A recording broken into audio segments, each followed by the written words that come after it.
Hello, and welcome to Exploring the Uses of Rhetoric in the Building Sciences Discourse Community. In this presentation, we'll explore the Building Sciences Discourse Community, what characteristics make up this community and what they're commonly seen, and how writing is used in this community and its careers. So, first off, a little bit about the community. They aim to build a functional and aesthetically pleasing environment. They have to collaborate with their peers, and they always consider sustainability, function, and design when creating projects. A little bit about their beliefs, attitudes, and behaviors. Beliefs include designing aesthetically pleasing and functional buildings. They recognize the importance of sustainability, and they also they view design as a form of problem solving. So a little bit about their attitudes, attention to detail. They have to collaborate with each other, and they also have to have effective communication and designing within their ethical guidelines. Some behaviors that are commonly seen are being motivated / hardworking, creative, responsible, and of course, knowledgeable. Some kinds of texts that are listed. So these are in order to communicate effectively and to accomplish their goals as fast as they can. So a few of them that I have listed down here are like proposals, lectures, websites, contracts. Also, they can spread their knowledge and experience. So, rhetorical analysis and rhetoric use. The discourse community uses these types of rhetoric to communicate effectively and keep others engaged in their purposes. So, I went and I looked at these two types of texts and I did my rhetorical analysis.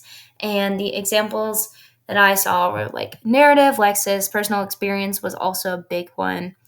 Tone was used, and basically all of these listed, but most of the ones that I just said were used most. And then finally, we have the purpose of genres. So the uses of the genres that they do are they use genres because they want to keep people engaged, they want to communicate a specific message or goal, and then it also creates characteristics to identify the genre. So, right here, this article that I read is in an interview style and it's organized in a way to be easily understood by the readers. And then also, they include enlarged quotes in order to emphasize important parts in their article. So, modality, the most popular modalities are visual and linguistic. The discourse community is constantly conveying its ideas and problem solving, and they do this through, multiple modalities, mostly visual, like renderings, 3D models, sketches, and then presentations also include linguistic, but they can also have visual as well. So, a lot of them are mixed modalities. And then for career pathways in building sciences, most careers focus on engineering aspects. They usually require a bachelor's degree or higher. Salaries are usually above the US average. And then so I researched architect and drafter, and here's some facts about those occupations. And then other careers that I have listed over here that are commonly seen within this community. And then how is writing used in these professions? So types of writing used includes like emails, blogs, news releases, critiques, and note taking. They use this to share their ideas, communicate with others, kind of share their knowledge and their experience, but more to kind of get their processes rolling and approved. And then who uses them? So their clients, of course, peers, supervisors, students can study the news releases, and contractors and construction crews need to look at the reports to understand what's happening next.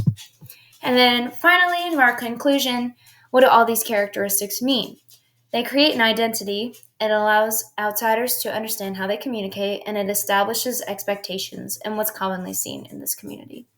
So, what did I learn about my community? Design is viewed as problem solving. Community beliefs and expectations are integrated into everything that they do, and they are constantly proving and adapting within. So, and then finally, here are the references that I used. Thank you.